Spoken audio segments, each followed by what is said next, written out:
Welcome to Linda's Story Time. Today I am going to share with you the story of Cornelius. This story can be found in Acts 10.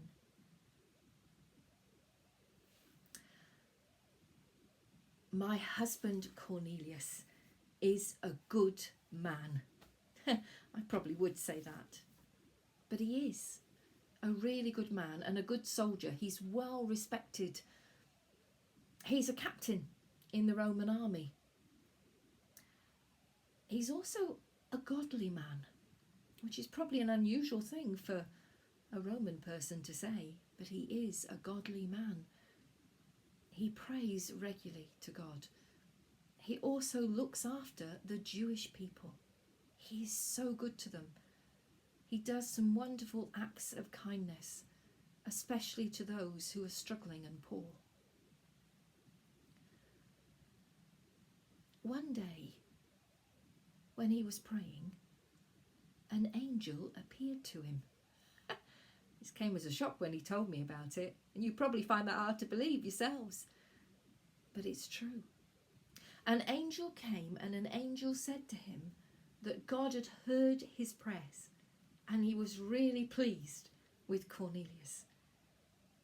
And then he said that he needed to send some men to Joppa, where they would find a man called Simon Peter, and he would be staying in the house of Simon the tanner, and they were to fetch him and to bring him here to our home. I was really surprised, and I was a bit afraid as well.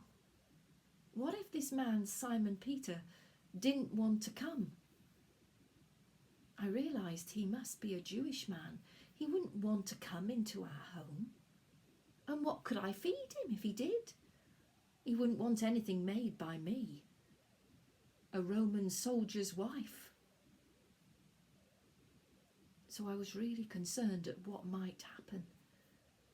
But also, we were so amazed when a few days later the men arrived back, and with them was Simon Peter. And when he walked into our home, walked in through the door and stood before us, Cornelius, my husband, fell on his knees. I remember Peter telling him to stand up, that he shouldn't be worshipping him. And Cornelius told Peter what had happened about the angel and about being the men to be sent to get him. And then Peter shared with us something I will never ever forget. He told us how he was up on the roof of Simon the tanner where he was staying. I think he'd gone up for a bit of a snooze because he'd had a bit like a dream, a vision. He'd seen a sheet being lowered down from heaven, and on this sheet were different wild animals, reptiles and wild birds. And he said, the Lord said to him, Peter, get up, kill and eat. And Peter turned to the Lord and said, no, I cannot do that, surely. These are ritually unclean. It is wrong to kill and eat these animals. And God said to him, do not consider anything unclean that I have declared clean. And apparently this happened 3 times altogether. I think God was really trying to get the message across to Peter.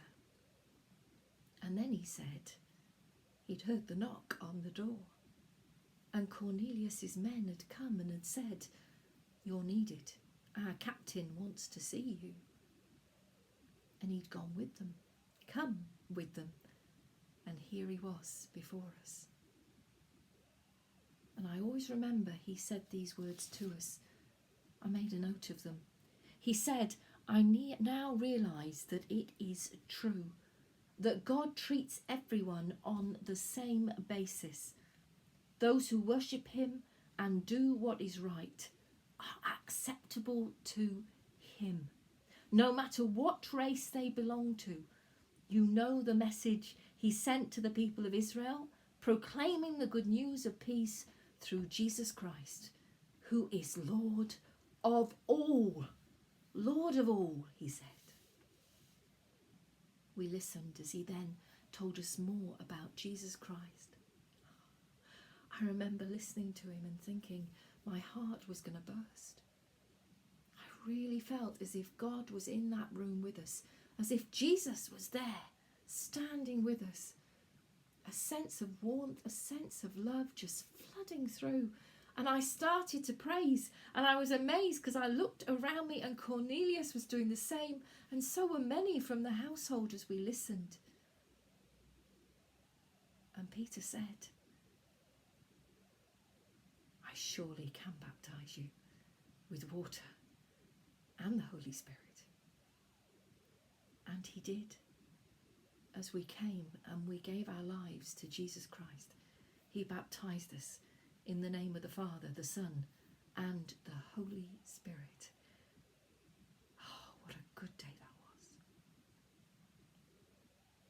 God really showed us that his love is for all people.